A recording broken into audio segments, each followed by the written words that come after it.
Module.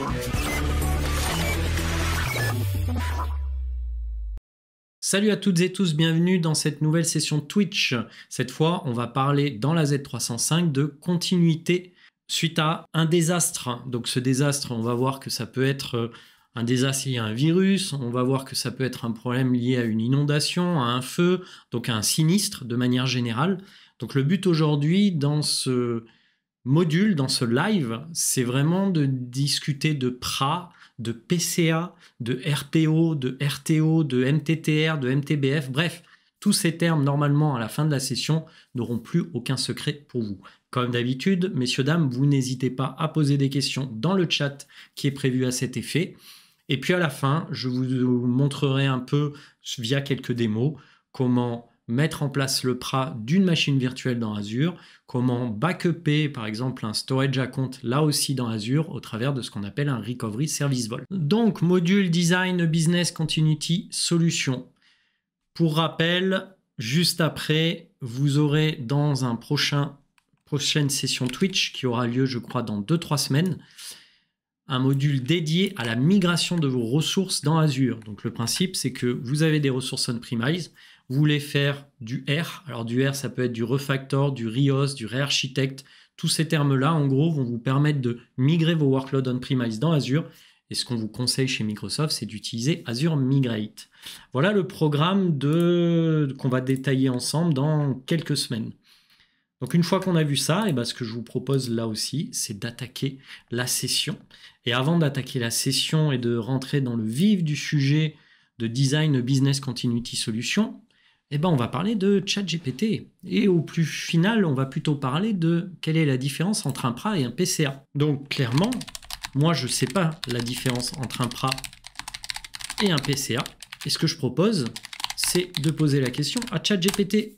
ChatGPT que j'ai déployé dans Azure via un service qu'on appelle Azure OpenAI. Et là, qu'est-ce qu'il me dit? Eh ben, il me dit que le PRA et donc le plan de reprise d'activité et le plan de continuité d'activité sont deux plans qui permettent de garantir la continuité des activités d'une entreprise. Mais le PRA, il vise à rétablir rapidement des activités critiques après une interruption majeure. On rentre dans la notion de sinistre, qui peut être par exemple une catastrophe naturelle ou une panne du système informatique, alors que le PCA, le plan de continuité d'activité, quant à lui, est un plan plus général qui vise à assurer la continuité de l'activité de l'entreprise en cas de perturbation. Alors, la perturbation, ça peut être par exemple une attaque DDoS qui fait que j'ai beaucoup de requêtes qui arrivent sur mon système d'information et le principe du PCA, c'est qu'on va être en mesure de scaler notre infrastructure pour répondre à cette montée en charge soudaine. En résumé, selon ChatGPT, le PRA est un plan spécifique pour établir rapidement les activités critiques de l'entreprise après un sinistre majeur, tandis que le PCA est un plan plus général pour assurer la continuité de l'activité en cas de perturbation. Voilà comment lui, il voit la différence. Donc je ferai sans doute une petite session sur ChatGPT dans Azure que j'ai déployé au travers du service OpenAI. Mais vous verrez que c'est passionnant. Donc à partir de là, eh ben, on attaque un peu le vif du sujet. On va rentrer dans ma Wise Mapping. Donc j'ai prévu un peu, comme d'habitude, de me servir d'une map, mind map, pour mieux appréhender les concepts qu'on va développer ensemble. Donc quand on parle de business continuity solution, on a plusieurs choses qui nous viennent à l'idée. Donc la première chose, c'est qu'il va falloir se poser les bonnes questions. Et quelles sont ces questions? Alors, la première, moi je pense que ça peut être, quelles sont les charges de travail et leur utilisation dans le cloud? Je pense que c'est déjà la première chose à se poser. C'est-à-dire, qu'est-ce que je vais migrer dans le cloud public Azure, suivant quelle criticité, et puis d'une autre façon, qu'est-ce que je ne vais pas migrer? Parce que les données sont critiques et je ne veux pas qu'elles soient en dehors du réseau de mon entreprise. Donc ça, c'est la première étape. La deuxième étape, ça va être quels sont mes paramètres de disponibilité, quels sont mes critères de disponibilité. Alors, par critères de disponibilité, on va entendre deux termes souvent qui vont revenir. C'est le MTTR et le MTBF. MTBF. Donc le MTTR, c'est le Mean Time to Recovery, et le MTBF, c'est le Mean Time Between Failure. Donc si je prends par exemple le MTBF, c'est le temps entre deux pannes. Donc, par exemple, j'ai un service type Azure Active Directory qui tombe un 12 décembre, et ce même service va retomber un 12 février. Décembre, janvier, février. Donc on va se retrouver, au final, 2 mois plus tard, à avoir notre service qui est indisponible. Donc le temps entre ces deux pannes, ça va être 2 mois dans mon cas, comme ça peut être un peu plus, mais la logique, elle est là. C'est de dire en combien j'ai de pannes sur un même service, et surtout, quel est le temps qui s'écoule entre ces deux pannes. Le MTTR, c'est le Mean Time to Recovery. Alors lui, c'est plutôt le temps qu'il me faut pour corriger la panne. Donc le MTBF, c'est le temps entre deux pannes. Et puis quand j'ai une panne, le Mean Time to Recovery, c'est une valeur qui définit le temps que j'ai mis pour résoudre la panne informatique que j'ai eue. Et à partir de là, eh ben, on va avoir une petite valeur, une petite règle mathématique qui dit que si on prend le MTBF et qu'on le divise par le MTBF plus le MTTR, eh ben, on va se retrouver avec une valeur en pourcentage qui correspond à une mesure de disponibilité de mon service. Alors vous allez me dire, ok, mais pourquoi faire ? Eh ben, cette mesure de disponibilité, les cloud providers tels que Microsoft, tels qu'AWS, tels que GCP, vont l'avoir en tête et vont se dire, ok, mon service, depuis qu'il est en preview, avant qu'il soit donc en general availability, mais depuis qu'il est en preview, eh ben, je me suis rendu compte qu'il était tombé en panne tant de fois et que le temps pour corriger chaque panne a été de tant de minutes, tant d'heures, etc. en fonction de la panne. Et à partir de là, ils vont avoir cette mesure, cette valeur qui va correspondre à un temps en pourcentage, qui peut être par exemple de 99,99%. Et clairement, le Cloud Solution Provider, Microsoft Watt, va se dire, ok, mais est-ce que c'est le SLA que je vais donner à mes clients, ou est-ce que d'une certaine façon, je me garde une petite valeur de côté, un petit écart de côté, ce qui me permettra, le jour où il y a un problème sur mon service, d'avoir déjà un SLA qui est plus bas que le service que j'avais estimé, ce qui me permettra d'avoir, d'une certaine façon, moins de criticité au niveau de mes SLA. Donc, il est important de prendre en compte, c'est que vous, en tant que client, quand vous migrez vos workloads dans Azure, vous allez avoir un SLA qui va être publié sur ces workloads, et ce SLA, il va être résumé dans un site web qui est dédié à ça. Donc, il y a un site où vous allez retrouver tous les SLA fournis par Microsoft. Ce site-là, il est bien pratique, puisque pour chaque service Azure, on va se rendre compte qu'il y a des SLA. Donc, je vais vous montrer le lien vers ce site-là. Je vais vous le mettre dans le chat. Mais la logique qu'il y a à avoir, c'est que une fois qu'on a ce niveau de SLA sur tous les services Azure dont je vous ai parlé, ce niveau de SLA, il va être au final multiplié par tous les SLA de tous les services Azure pour avoir une idée du SLA global de mon architecture. Ça veut dire quoi ?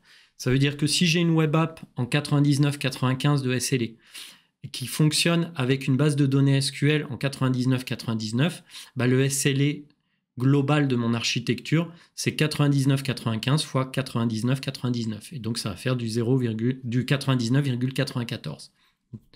Donc, l'objectif, c'est de multiplier les SLA entre eux et non pas de prendre le SLA le plus faible.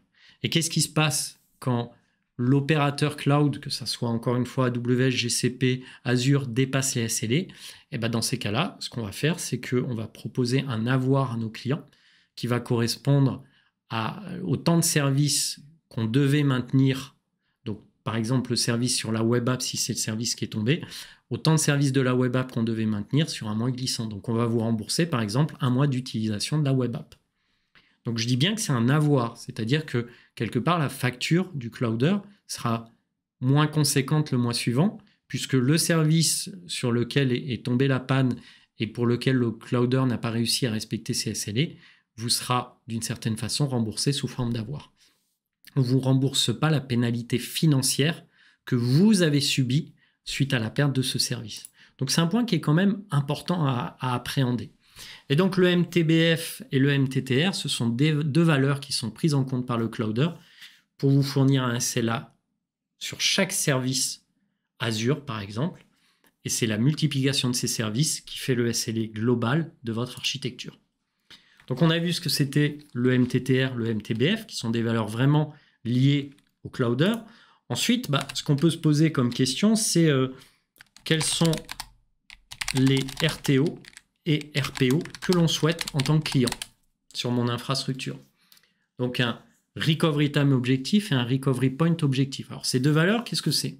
Le Recovery Time Objectif, c'est globalement le temps acceptable pour lequel le client dit « Ok, mon infrastructure, elle peut être indisponible pendant tant de temps ». Alors, si vous écoutez la majorité des clients, et c'est normal, le vœu, c'est de dire je veux que mon infrastructure elle soit tout le temps disponible. Je ne veux pas qu'il y ait de temps où elle est inaccessible. Dans la réalité, quand il y a une panne majeure sur un clouder ou sur votre infra on-premise, même si on veut un RTO égal à 0, la réalité, elle est rarement là, voire jamais là. Peut-être sur une année glissante, mais pas sur plusieurs années. Il arrive toujours qu'il y ait un composant matériel qui subit une panne, un problème réseau extérieur ou une catastrophe naturelle qui fait qu'on ne va pas pouvoir avoir un RTO égal à 0. Mais le Recovery Time Objectif, encore une fois, c'est le temps acceptable où mon infrastructure est indisponible pour mes utilisateurs. Et c'est une valeur qui est propre à chaque client. Alors que le RPO, le Recovery Point Objectif, le P c'est point, c'est le temps où j'accepte que mes données soient perdues avant la reprise de l'activité. C'est-à-dire que, imaginez, je réplique mes données de Paris vers Marseille. Le jour où Paris tombe, il y a des données qui n'auront pas été copiées vers Marseille, qui n'auront pas été synchronisées d'une certaine façon. Et donc, ces données-là, elles vont être perdues ad vitam aeternam. Et qu'est-ce que j'accepte comme perte de données associée à mon infrastructure? Encore une fois, le but pour un client, c'est toujours d'avoir un RPO et un RTO les plus proches de 0. Sauf que si on met en place cette logique de RPO, RTO les plus proches de 0, ça veut dire qu'on met en place une redondance qui est accrue dans Azure. Cette redondance, elle fait partie de nouveaux load balancers, de zones de disponibilité, d'availability set, bref, de disques premium sur vos VM. Tout ça, ça a un coût. Donc en fait, la vraie question à se poser, c'est en fonction du coût pour que mon infra soit hautement disponible, est-ce que ce coût-là que je vais dépenser chaque mois est aussi important que le coût d'indisponibilité de mon infrastructure? Si clairement, pendant 2 jours, si mon infra est indisponible, je perds quelques centaines d'euros, mais que d'un autre côté, pour la rendre le plus disponible possible, je dépense des milliers d'euros chaque mois, je dois mettre en valeur ces deux coûts, et c'est un système de balance. Est-ce que la perte de données de mes clients est plus importante que le coût que je vais mettre dans l'infrastructure pour protéger ces données? Donc un jeu de balance, très important ce concept-là à prendre en compte. Et puis la question à se poser, c'est, une fois qu'on a défini le RPO et le RTO, c'est quels sont mes objectifs de dispo sur mes workloads? C'est-à-dire qu'il y a l'objectif général de PRA PCA pour votre entreprise, et après vous avez des applicatifs, et chaque applicatif est porté généralement par ce qu'on appelle un RA, un responsable applicatif, et lui il a un discours qui est de dire moi je veux que mon application soit tout le temps disponible avec un RTO et un RPO minimal, et vous, votre rôle en tant qu'architecte, c'est de dire ok, mais si tu veux ça, voilà ce que ça va coûter. Et lui, à ce moment-là, avec ses clients, avec l'interne de l'entreprise, il doit négocier ça en se disant « Ok, qu'est-ce que je suis prêt à accepter comme disponibilité sur 1 an par rapport aux workloads qui sont dans le cloud public, que ce soit Azure, encore une fois, ou un autre clouder ?» Voilà les questions à se poser au début. Une fois qu'on a fait ça, il va falloir utiliser une technologie pour mettre en place tout ça. Et ce qu'on vous propose chez Microsoft, c'est d'utiliser ce qu'on appelle Azure Backup. Donc Azure Backup, c'est un service qui contient en particulier ce qu'on appelle un Recovery Service Vault. Alors son petit nom, je vais l'appeler RSV parce que je ne vais pas le dire à chaque fois. Mais le RSV, c'est d'une certaine façon le coffre-fort. Le coffre-fort de vos données. Donc sur tout ce qui va concerner la sauvegarde, mais aussi sur tout ce qui va concerner la réplication de vos données et surtout entre différentes régions. Donc on va rentrer dans une notion de PRA et de PCA grâce à Azure Backup. Donc si je devais résumer Azure Backup, c'est un peu le nom commercial d'une solution qui est représentée dans Azure au travers d'un RSV, d'un Recovery Service Vault. Et un RSV, c'est un coffre-fort qui contient toutes vos sauvegardes, donc vos sauvegardes de Service Pass, vos sauvegardes de Storage Account, donc de vos données, vos sauvegardes de VM, mais qui contient aussi tout ce qui est PRA inter-région ou même inter-data center on-premise, comme on le verra plus tard. Donc le RSV, c'est vraiment l'instance Azure qui représente le service Azure Backup. Et le RSV, c'est un coffre-fort que vous devez protéger contre les attaques extérieures.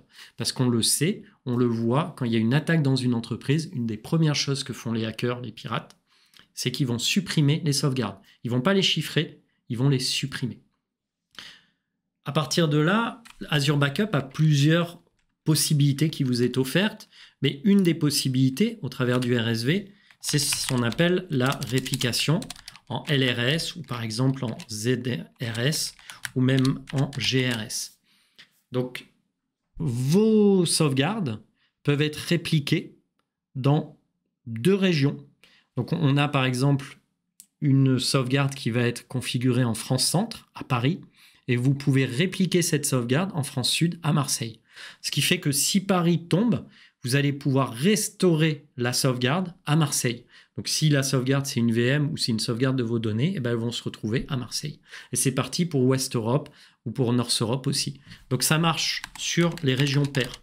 C'est-à-dire que vous ne pouvez pas pour la sauvegarde, la réplication de la sauvegarde, choisir une autre région que la région paire. En fait, vous n'avez pas le choix. C'est-à-dire que si vous créez votre RSV en North Europe, il va être répliqué en GRS en West Europe. Si vous créez votre RSV en West Europe, il va être répliqué en GRS en North Europe. Si c'est en France-Centre, c'est à Marseille. Voilà la logique qu'il y a derrière. Il n'y a aucune limite de conservation des données au travers du RSV.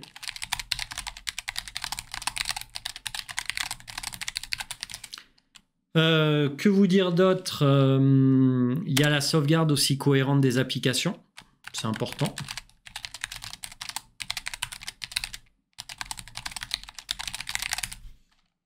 Et puis je trouve que c'est déjà pas mal.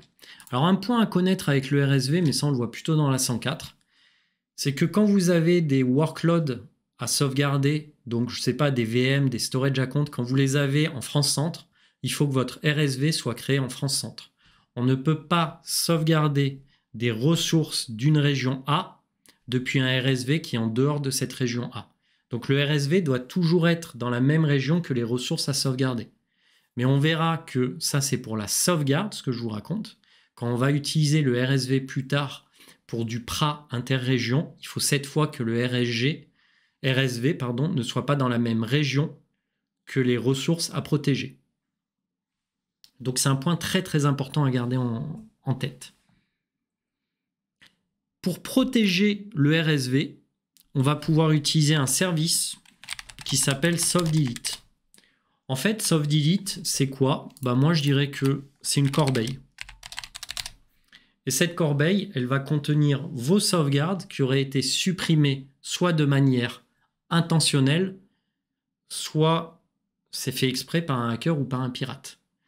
Si quelqu'un arrive à pirater votre compte Azure AD, il arrive à accéder à l'interface Azure, il veut sauvegarder les sauvegardes qui sont dans le service pass du RSV, et concrètement, grâce au SoftDelete, par défaut, je crois que c'est 14 jours, mais pendant 14 jours, tout ce qui a été supprimé va être gardé dans la corbeille. Et la fonctionnalité SoftDelete, elle va travailler au niveau des blobs, au niveau des snapshots aussi, au niveau des conteneurs. Donc les conteneurs, c'est un peu l'équivalent des dossiers, et les blobs, c'est un peu l'équivalent des fichiers. Donc la rétention, encore une fois, par défaut, elle est de 14 jours. Donc ça, c'est le SoftDelete, et c'est très important à connaître. Dans le RSV, une autre fonctionnalité qui est assez récente, je vais l'appeler immutable, immuable en français. Le principe, c'est que quand vous allez faire une sauvegarde, une fois que cette sauvegarde est effective, elle ne peut être ni supprimée, ni modifiée pendant un certain temps, y compris par Microsoft. C'est un peu différent du SoftDelete. Le SoftDelete, lui, il vous laisse supprimer la sauvegarde, mais il vous la met dans une corbeille. L'immutable, il empêche une fois qu'une sauvegarde est faite, sa modification ou sa suppression. Et ça, c'est hyper pratique parce que le soft delete, le principe, c'est que l'attaquant, il peut très bien désactiver le soft delete sur le RSV. Donc, une fois qu'il a désactivé cette option, il vide, il purge la poubelle, la corbeille. Et dans ces cas-là, il a réussi à supprimer les sauvegardes qui étaient quand même dans un état de soft delete de corbeille. Alors qu'avec l'Immutable, une fois que la sauvegarde est faite, il ne pourra ni la modifier ni la supprimer pendant un certain temps. Donc pensez-y, c'est très important. Et je pense que ça peut être très utile de partir dans cette logique de je combine les deux, c'est-à-dire de l'Immutable et du soft delete. Ensuite, ce qu'il faut savoir, c'est que vous allez pouvoir utiliser au niveau des storage accounts ce qu'on appelle le point in time restore. Donc, point in time restore, point in time restore. Donc, le principe, c'est qu'on va vous fournir une protection contre les suppressions, encore une fois, accidentelles, un peu comme le soft delete, mais en vous permettant de restaurer des données dans un état antérieur. Donc, c'est comme une sauvegarde. Le soft delete, lui, il va prendre ce qui a été supprimé, il va le mettre dans une corbeille. Le point in time restore, il est un peu différent puisqu'il vous permet de restaurer les données à un état antérieur. Donc, par exemple, on peut les restaurer une semaine avant. Et ça travaille, encore une fois, le point in time restore au niveau des conteneurs ou des blobs. Et pour pouvoir en bénéficier, pour la petite histoire, il faut qu'il soit conjugué avec le soft delete, la fameuse corbeille dont je vous ai expliqué. Alors ça fait beaucoup de choses à connaître d'un coup. Ce que je vous propose, c'est d'aller directement dans la démo.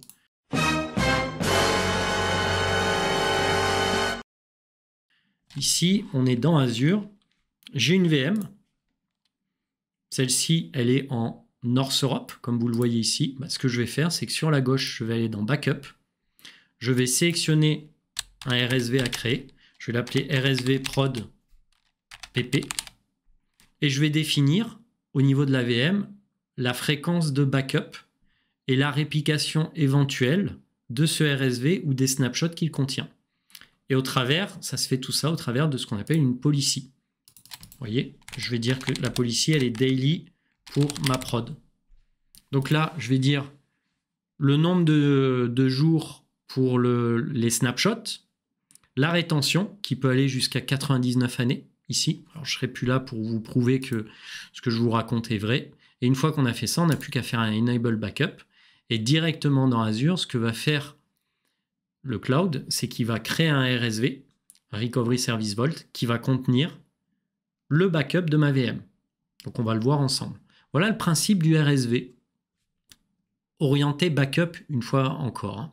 Si pendant qu'il crée le RSV, on va regarder un storage account, le fameux point in time restore dont je vous parlais, si je prends un storage account par exemple qui s'appelle SAPPMTT, si je vais dans Data Protection, ici regardez, on a le fameux paramètre pour activer le backup de mon storage account dans un RSV. Et puis je vous ai dit aussi qu'on avait ce qu'on appelle le point in time restore pour les conteneurs. On peut l'activer ici. Et puis le soft delete, dont je vous parlais pour les blobs ou pour les conteneurs tout à l'heure, c'est ici que ça se configure.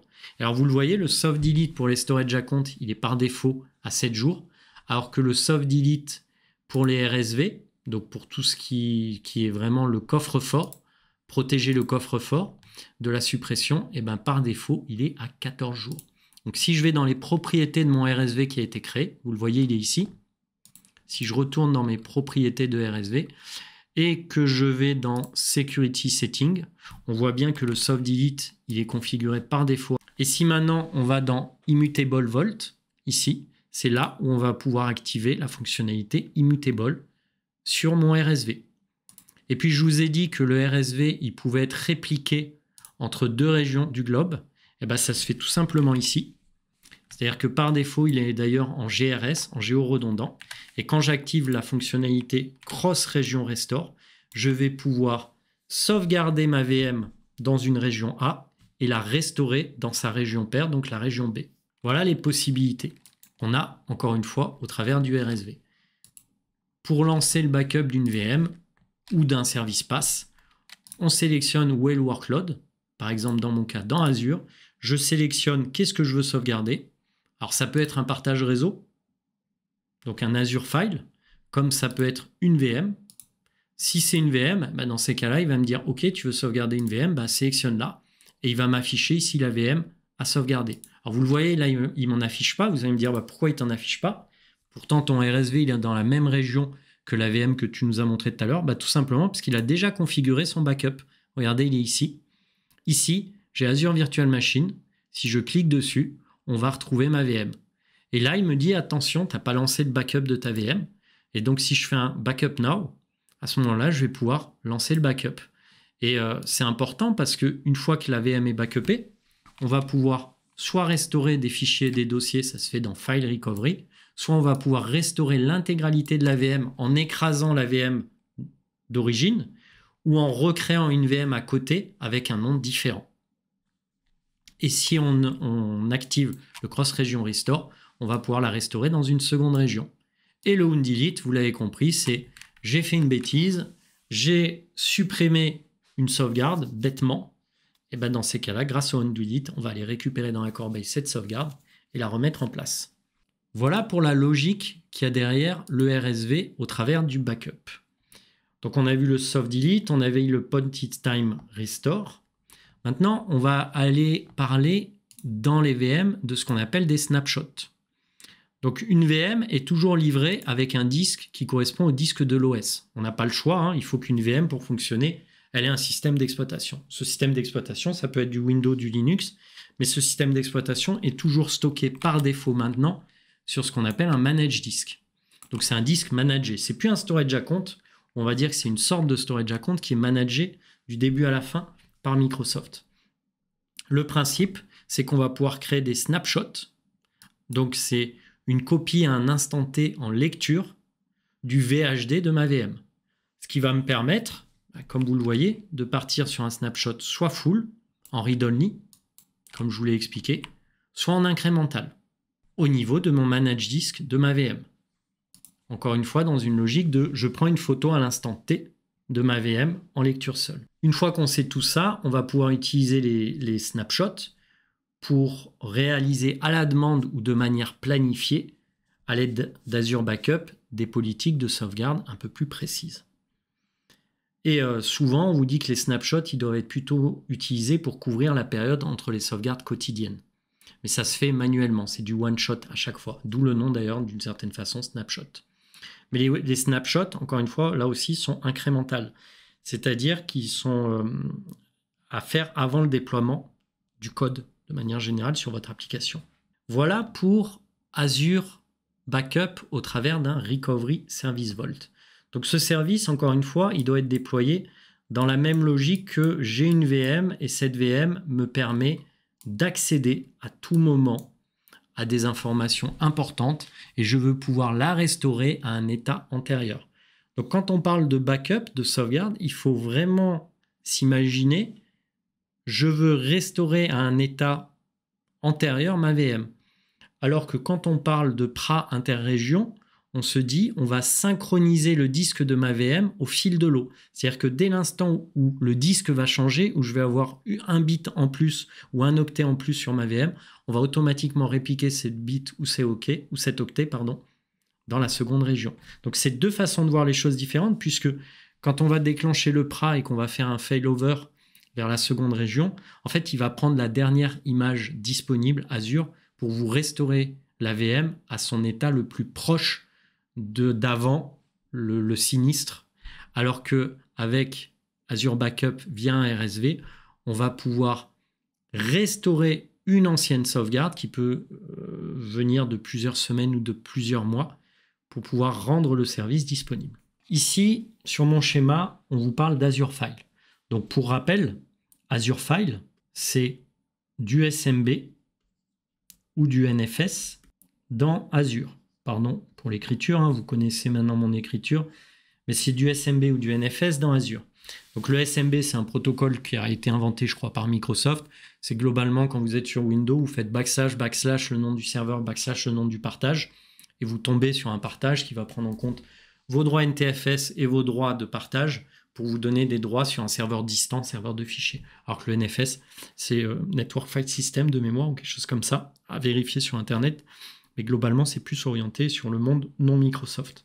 Dans tous les cas de figure, un storage account peut avoir, via l'Azure File, un partage qui est fourni à vos utilisateurs.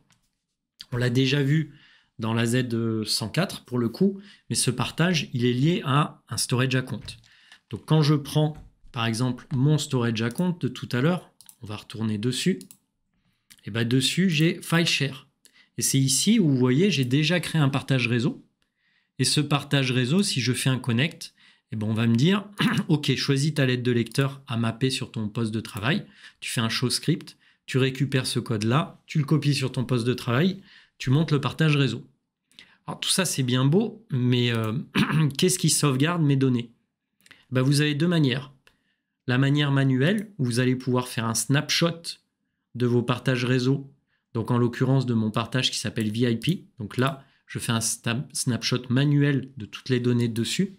Ou alors, on peut utiliser Azure Backup au travers d'un RSV, d'un Recovery Service Vault, pour là aussi, cette fois, rentrer dans une logique de rétention sur le long terme, de fréquence, jour, mois, année. On va gérer tout ce qu'on appelle la dédupe, c'est-à-dire les données qu'on a déjà sauvegardées et qui sont communs à plusieurs partages, on va les sauvegarder qu'une fois. On va pouvoir faire aussi de la compression à la cible, c'est-à-dire une fois que la sauvegarde est faite, dans mon RSV, je vais compresser cette sauvegarde pour qu'elle prenne moins de place. Bref, vous l'avez compris, dans le cadre du snapshot, c'est du manuel, c'est pas planifié et c'est avoir un instantané à l'instant T de mes partages et des données qu'ils contiennent en lecture, alors qu'avec Azure Backup, on peut restaurer à un état antérieur mes données qui sont stockées sur mon partage. Donc, par exemple, si j'ai travaillé sur un fichier ou un dossier et que je veux le restaurer d'il y a un mois, parce que je trouve qu'il était plus cohérent il y a un mois, ce fichier ou dossier, ce fichier client par exemple, on va pouvoir le faire bien plus simplement avec Azure Backup via votre RSV. Voilà pour la sauvegarde et le snapshot de votre Azure File, qui est un point important à connaître. Ensuite, cette fois, on va un peu partir sur la sauvegarde des bases de données. Ça fait partie aussi du programme à connaître. Donc ici, j'ai déployé une base de données qui s'appelle DB Demo.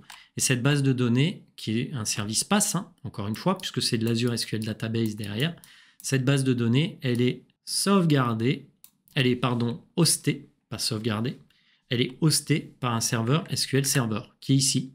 Et donc, tout l'enjeu, ça va être de créer des sauvegardes cohérentes sur ma base de données. Donc, si on repart un peu sur Azure Backup, sur ma base de données, donc là, vraiment sur du service PaaS, je veux gérer la sauvegarde SQL de mes services PaaS, donc de l'Azure SQL Database. Donc là, on est vraiment sur de la logique de PaaS. Alors, ça sera valable pour d'autres services Azure, mais là, on est plutôt dans une logique de, on va regarder le service PaaS Azure SQL Database et sa sauvegarde. Par défaut, il faut savoir qu'on peut faire des sauvegardes complètes.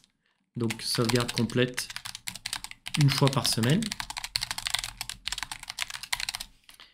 On peut faire des sauvegardes différentielles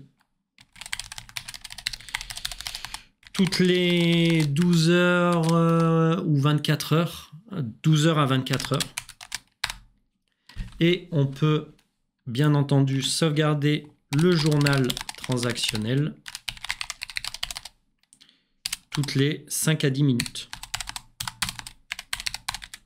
En règle générale, un administrateur de base de données, il va faire une sauvegarde complète de temps en temps et éventuellement créer une série de sauvegardes de base de données différentielles à un intervalle plus court, tous les jours par exemple, dans notre cas. Donc tout ça se fait au niveau de l'interface Azure. Donc ici, vous le voyez, vous avez sur la gauche Backup. Et ici, on voit qu'il y a déjà un backup qui est mis en place automatiquement, que je vais pouvoir restaurer à un état antérieur en fonction de ce que j'ai défini sur le point in time ou le long term backup rétention.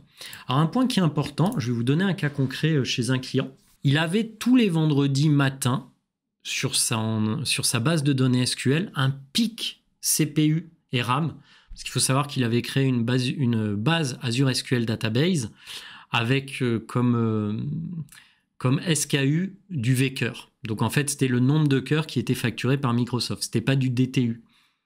Et le truc, c'est que tous les vendredis matins, de 9h à 11h, il avait une explosion de l'utilisation de son CPU et de la RAM sur son service Azure Backup. Sur son service, Azure SQL Database. Et il ne savait pas pourquoi. Il crée un ticket au support. Le support lui dit, bah écoutez, là, moi, ce que je suis en train de regarder, c'est que oui, là, aujourd'hui, on est lundi, par exemple, il n'y a pas de problème, votre base, elle est tout à fait utilisée, etc. Et puis, ce client, il faut savoir qu'il a des remontées, des métriques qui sont remontées par des périphériques IoT. Donc, imaginez, ça peut être, par exemple, l'utilisation de sondes de température qui vont remonter toutes les secondes la température dans des frigos. Et donc, ce client, au début, il s'est dit lundi, sachant que le problème était arrivé le vendredi, il s'est dit, ouais, bon, c'est peut-être exceptionnel, peut-être que j'ai eu un pic d'activité parmi mes clients, peut-être qu'il y a eu plein de frigos qui ont déconné, bref, ok, je continue. Et puis, le vendredi suivant, rebelote, de 9h à 11h, ça a explosé son CPU et sa RAM, tant et si peu que les données métriques, les métriques qui étaient remontées par l'IoT, ces données-là, au final, elles avaient du mal à être écrites en base parce que la base était occupée à autre chose. Et puis le support, donc il escalade le ticket et puis le support lui dit, ouais, effectivement, il y a un process qui prend beaucoup de CPU et de RAM, ça fait 2 semaines de suite, tel vendredi, et il s'est avéré que c'était le process de backup de la base de données. Là où c'est intéressant, c'est que vous le voyez, on ne peut pas planifier le backup de notre base de données. En fait, ce backup, comme c'est un service PaaS, il est opéré par Microsoft. Et donc, le problème, c'était que sur cette base de données, cette Azure SQL Database, ce backup automatisé lié au service PaaS entraînait une surcharge du CPU et de la RAM le vendredi matin, là où il y avait pas mal de remontées de métriques de ces périphériques IoT. Et ce que j'ai appris grâce à ce client, c'est qu'en titillant un peu le support, le support est allé sur le service PaaS d'une certaine façon, c'est connecté au service PaaS et a changé la date et l'heure de la sauvegarde de ce service PaaS. Pourquoi je vous raconte tout ça, messieurs, dames? Parce que moralité, on croit toujours que les services PaaS, c'était boîte noire, et ces boîtes noires, on ne peut pas y accéder, on ne peut pas regarder ce qu'il y a à l'intérieur, on ne peut rien modifier, la sauvegarde, elle est planifiée tel jour à telle heure, tu n'as pas le choix, Philippe, etc. La réalité est tout autre. On peut aussi personnaliser, customiser un service PaaS. En tout cas, moi, c'est quelque chose que je ne savais pas et que depuis, je sais. Et c'est plutôt pas mal parce que ça veut dire que, en tant que client, vous avez quand même aussi une certaine liberté de faire modifier certains paramètres sur vos services PaaS pour que ça n'engendre pas de problème sur votre production. Voilà, c'était la petite anecdote à vous partager là-dessus qui me paraissait plutôt importante. Donc on a parlé de la sauvegarde de vos VM, on a parlé de la sauvegarde de vos storage accounts au travers des blobs, des conteneurs, on a parlé de soft delete, on a parlé d'immutable. Maintenant, on va parler de réplication interrégion de vos VM. Alors là, c'est un petit peu différent, vous allez voir, et je vais changer d'écran, comme ça on va en discuter un peu plus en détail ensemble. Donc là, le principe, c'est que votre RSV, il va plus être utilisé pour sauvegarder une VM, il va être utilisé pour répliquer les disques d'une VM qui sont représentés ici sous forme de manage disk dans une seconde région. Donc à ma gauche, j'ai S2S, à ma droite, j'ai Central US, et entre les deux, le principe, c'est que je vais, via les backbones Microsoft, synchroniser.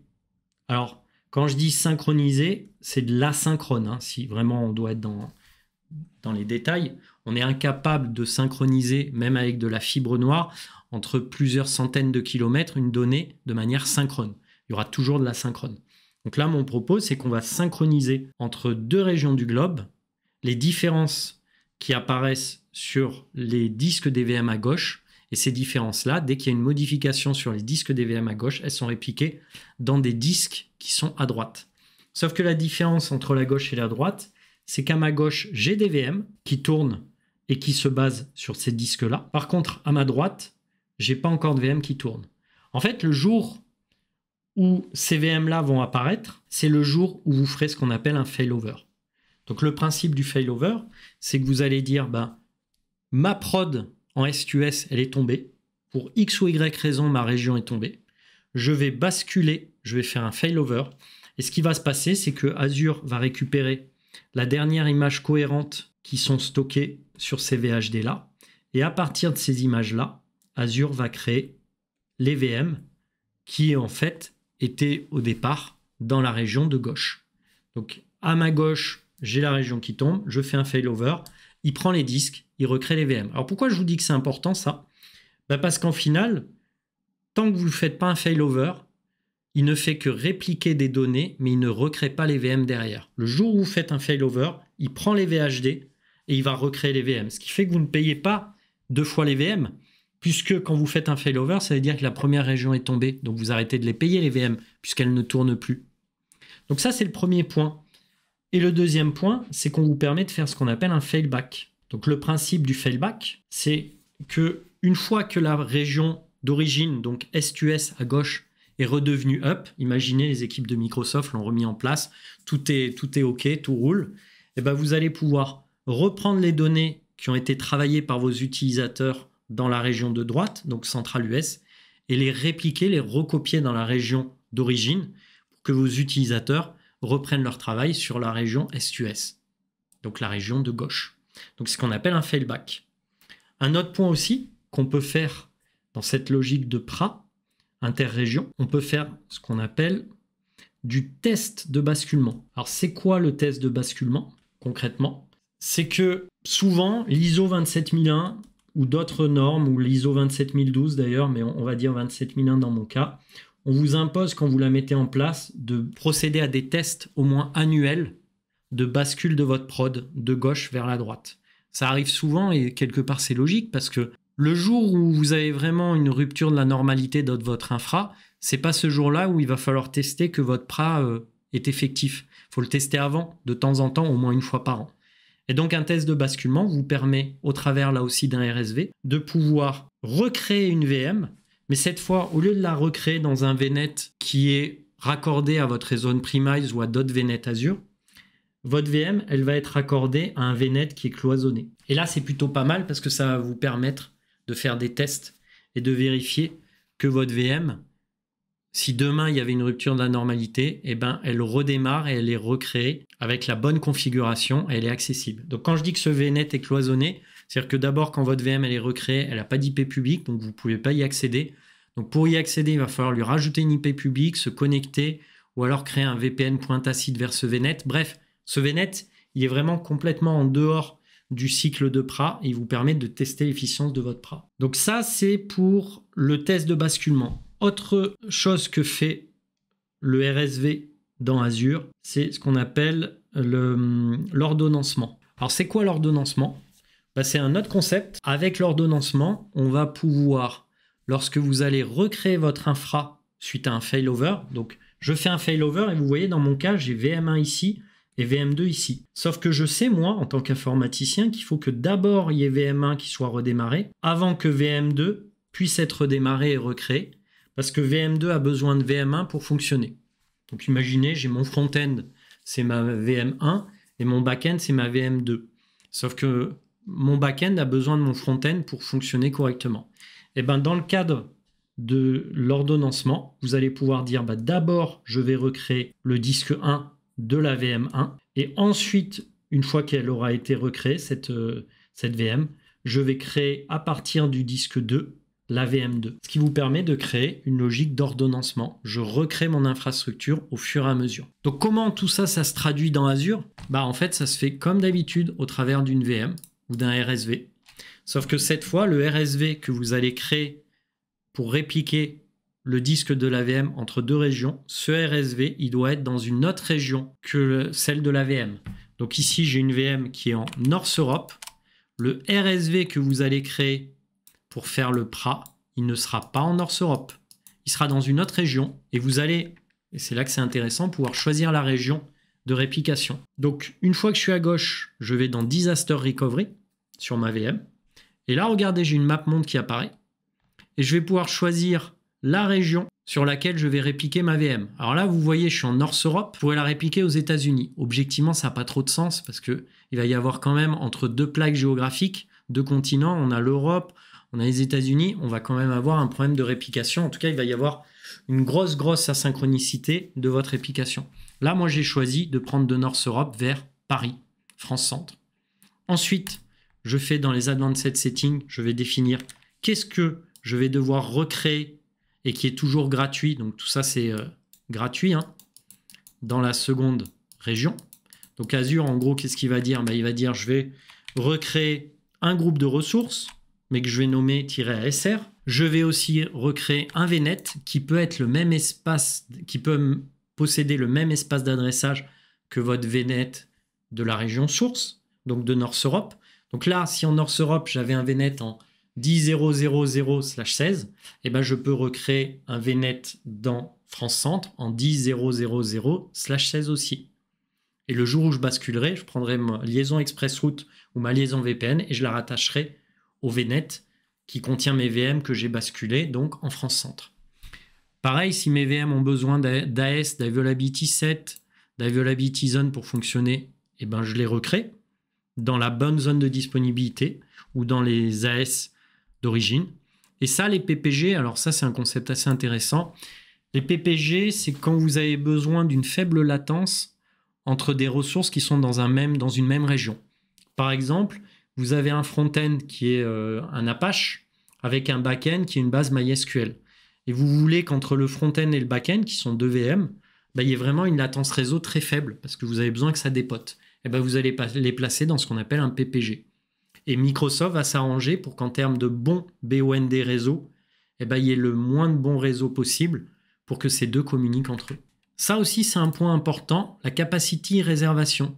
Alors ça, c'est très important à appréhender, je pense, dans le cadre d'un PRA. Il faut savoir que si tous les clients à un instant T déclenchent leur PRA vers la même région, il y a de grandes chances qu'il n'y ait pas assez de ressources dans la région secondaire pour absorber toutes les ressources à recréer depuis la région primaire.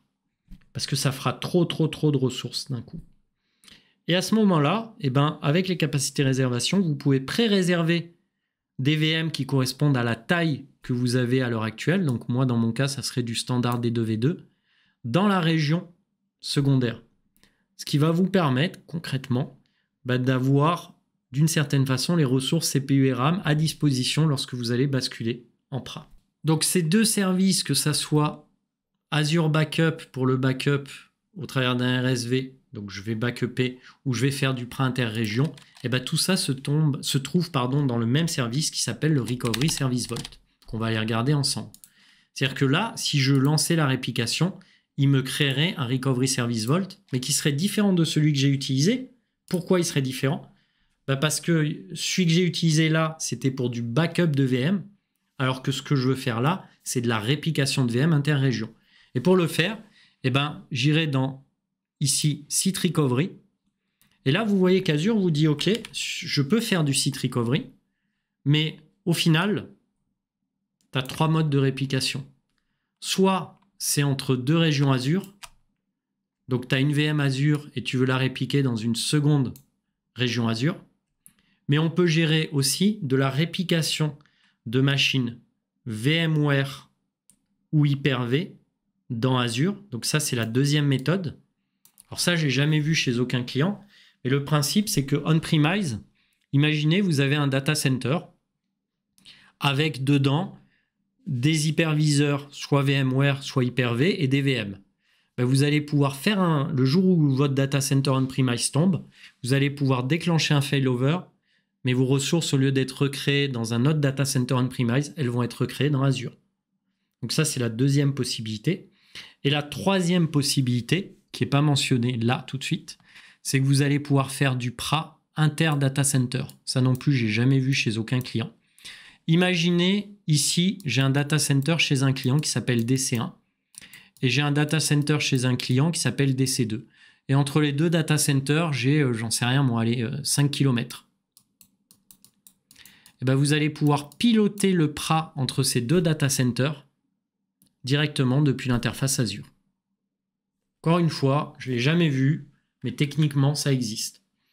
Donc au final, si on retient, on peut faire du PRA interrégion de VM Azure, on peut faire du PRA entre deux data centers on-premise de VM, soit Hyper-V, soit VMware. Et la dernière possibilité, la troisième, c'est j'ai une infra on-premise et je veux que si mon infra on-premise tombe, ma région Azure prenne le relais, donc de faire un failover vers une région Azure.